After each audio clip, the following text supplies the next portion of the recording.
the energy that's flowing in is always serving your purpose, no matter what. It's just you allowing permission to go along with the flow, to have the transformations that you need to have. If you don't know what to focus on, all you have to do pretty much is pay attention to your life. Yes. Be active and present in what is going on. True. Yeah. It's so true. It's just waking up to your own life. Just wake up.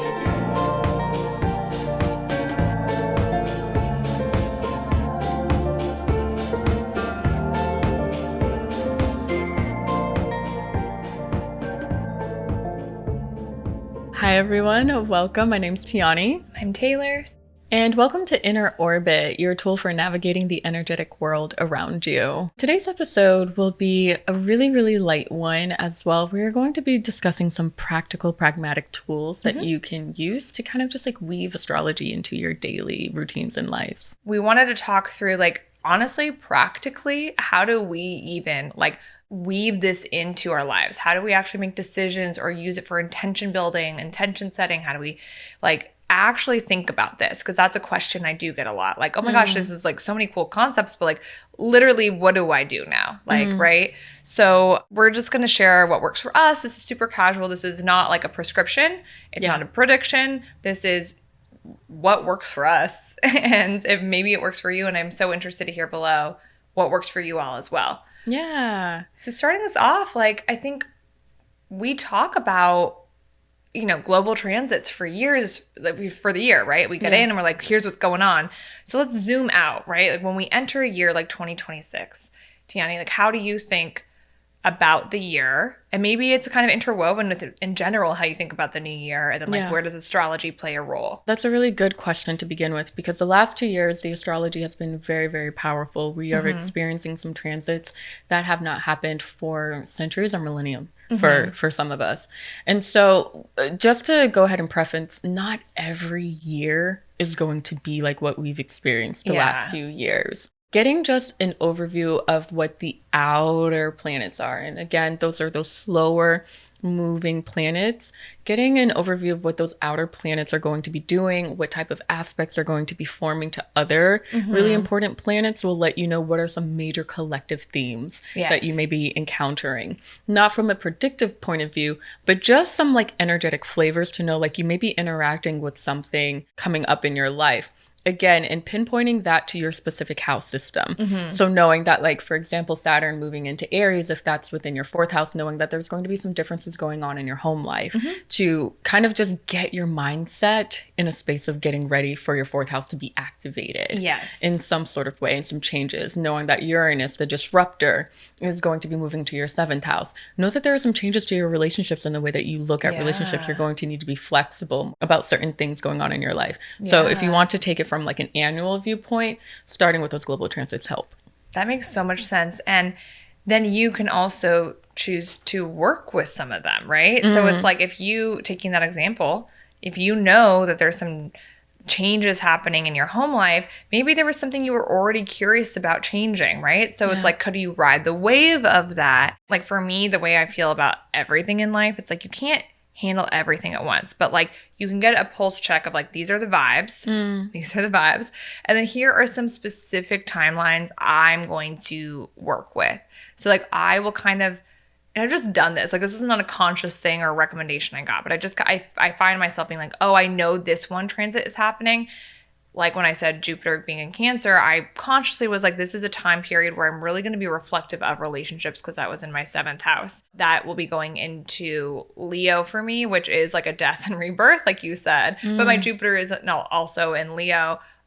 So that's coming up next summer. I might consciously think of ahead of time, what are themes I'll want to deal with next summer then? Because I know that's coming out. So I can kind of conceptualize my year broken up a little bit. I might care about romantic or some types of relationships the first half. The second half, I might transform another part of my life.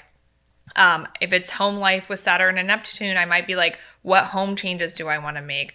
What does family look like for me? So that's just at the broadest level, thinking about the themes that I can take on, because I can't take on everything at once. So segmenting it out, I will mentally kind of structure my thinking of the year like that.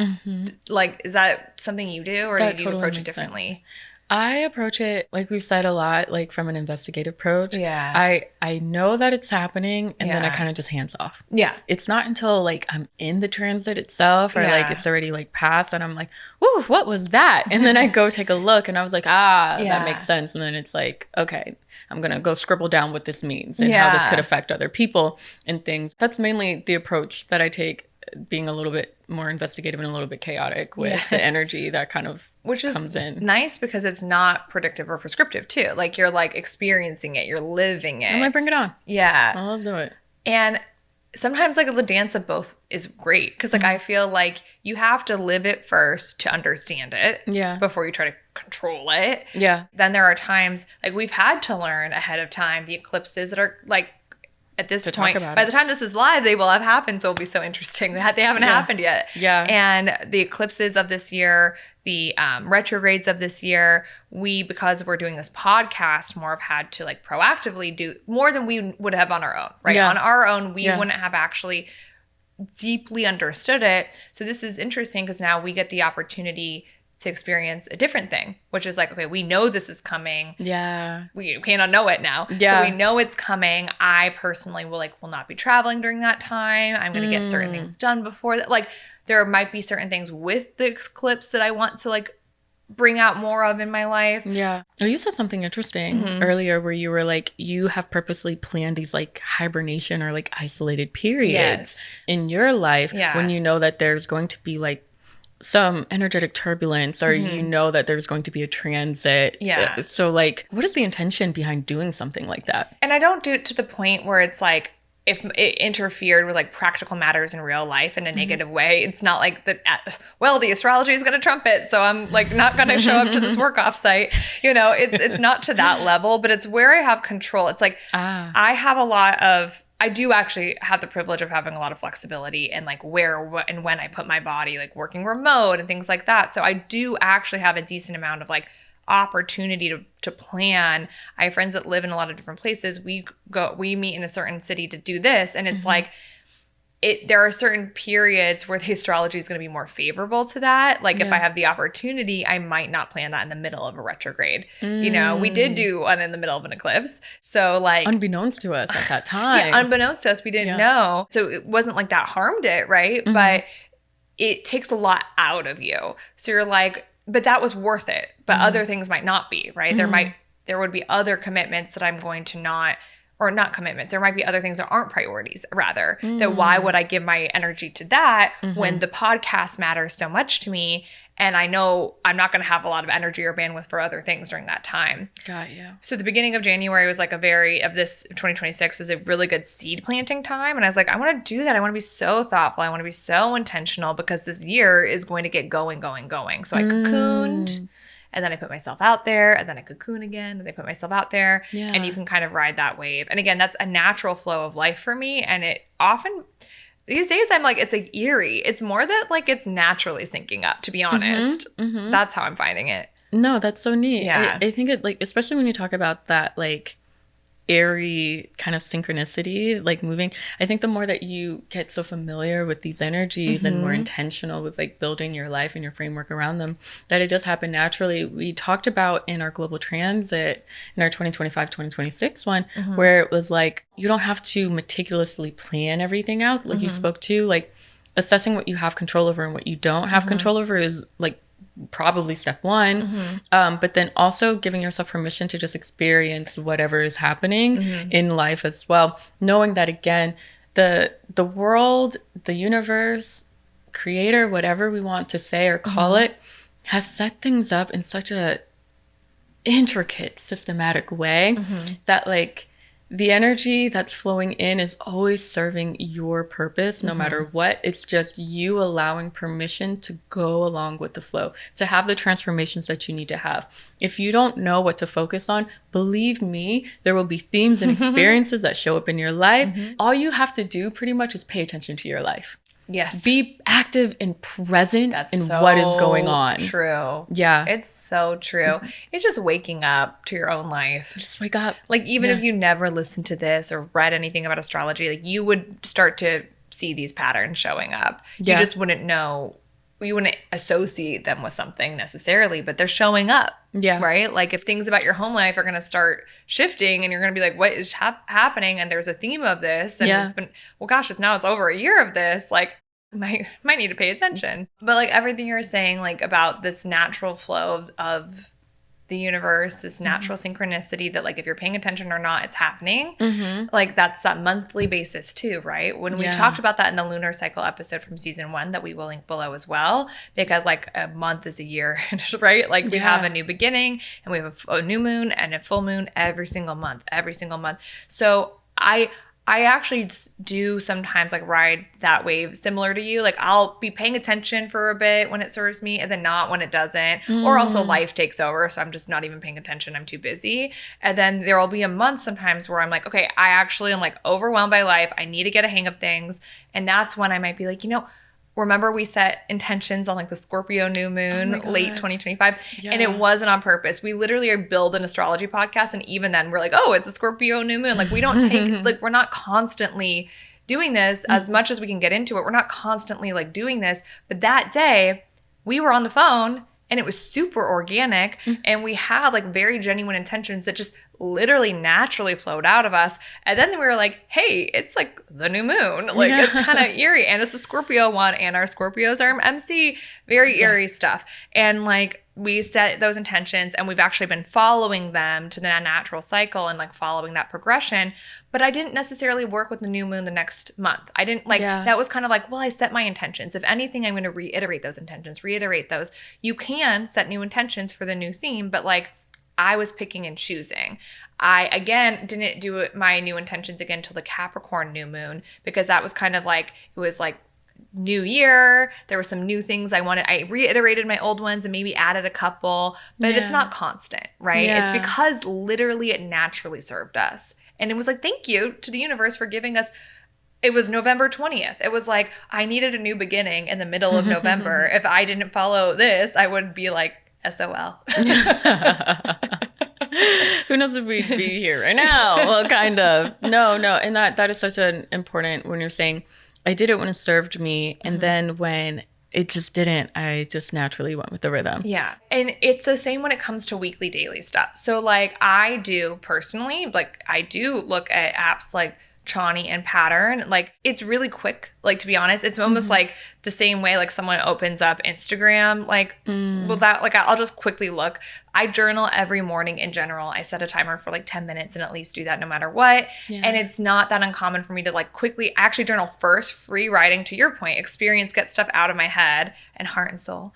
And then then I might look and be like, what's going on this week that I might want to know of? Because there's always all these other transits and they do matter. And there might be something that more than anything, it's not the negative. It's the like, what positive energy could I, like, if there's something that's going on in my second house of finances, like maybe I'm going to pay more attention to work this week and I'm going to and I'm going to use that energy to my best interest. And Tianee and Pattern and like a lot on TikTok. There's like so many great astrologers on TikTok and things like that. So I'll just quickly reference it. Again, it's not Bible. It's just like, oh, this helps me direct energy I needed to direct anyway. It helps me to do things I needed to do anyway. And it is actually really creepy how many times I'll free journal, and then I'll check the daily transits and it's like spot on to what I wanted to work on anyway. So like I would say yet again, it's more just a natural synchronicity. And then I'm like, oh, thank you. Again, there's a gift from the universe. There's an opportunity for me to work on this. Natural synchronicity. Yeah. No, I love that. Like, and also when you talk about using these in like daily and weekly facets of your life, if you do know that you have like a big event coming up. For example, like if you are planning your marriage certificate, waiting until you're out of retrograde season, right? Or if you have a big interview coming up, maybe referencing all the way back to season 1, like our everyday astrology episode where we talk about the best days to schedule interviews or to schedule specific things. There's astrology to every specific day of the week. So that is another method that you could use if you're just looking for some structure, some grounding, and to just be more energetically fluent and present into your life. And I really like how you talk about using those apps as if you're checking like in and out of social media or something like that as well, because it is a quick energetic check-in. And again, it's, I don't want to say low maintenance, but like I think something that we're also getting at here is that energetic conservation here. Like, how do you best optimize your energy so that you are getting the best ROI that you want out of yourself? Whether it's improving your relationships, okay, you should be focusing on your 7th house. Are there transits that are supporting that 7th house evolution? If that's not happening this year, maybe you will find that you are exerting an insurmountable amount of energy into that house when the universe is telling you, no, we need you over here in your 2nd house of finances. Yes. Okay. Your career, your anything. Yeah. You're like, don't waste your energy. Don't waste your energy. Yeah. Don't work against yourself because you can feel resistance. Yeah. Like resistance is such a frictiony type of energy. And again, it doesn't give you the best ROI. And so like, again, you might, like you were saying, you might even find that themes that you were focusing on were just like naturally occurring in your life, but that you might be really dogmatic about something that like energetically, it's just not time yet, you know? Yeah. Thank you so much for sharing that. And I loved presence was the big takeaway I heard from that. Like whatever helps you be more present to your own life and exert energy in the most efficient for you way, the way that you're going to get the most at the ROI, do that. So experiment with all of these things. By the time this has come out, a lot will have happened. Like this first quarter of the year, gosh, I mean, we're like even past that. Like this is a significant start to the year. I'm very interested to see where we'll be when this all concludes. And we're just really wanted to thank you for being present with us on this journey. You. Can we take a moment to do that? Yeah. Really, thank you if you've been watching since season 1. And even if you're new to watching too, thank you so much for watching and engaging and just joining us here on this journey. We are we read every comment. We are so thankful for the time and the energy that you put into engaging and also being so like fun with this energy, but again, using it to change yourself because change to the world really does happen from an individual level. Yes. And so like, we are so thankful that our people find us here and it resonates and that you listen. And so it doesn't go unnoticed, and we love each and every one of you for listening and for watching. Yay, we love you. You've been listening to Inner Orbit. This podcast is created and hosted by Tianee Harris and Taylor Starr, produced and edited by Chloe Goodman, with original music by Joseph Goodman. Be sure to like, subscribe, or follow wherever you're listening so you don't miss an episode. You can find us on Instagram and TikTok at Inner Orbit Pod or email innerorbitpod@gmail.com. To book a chart reading with Tianee and Taylor, visit bio.site/innerorbitpod. Thanks for joining us on this episode. We will see you in the next one.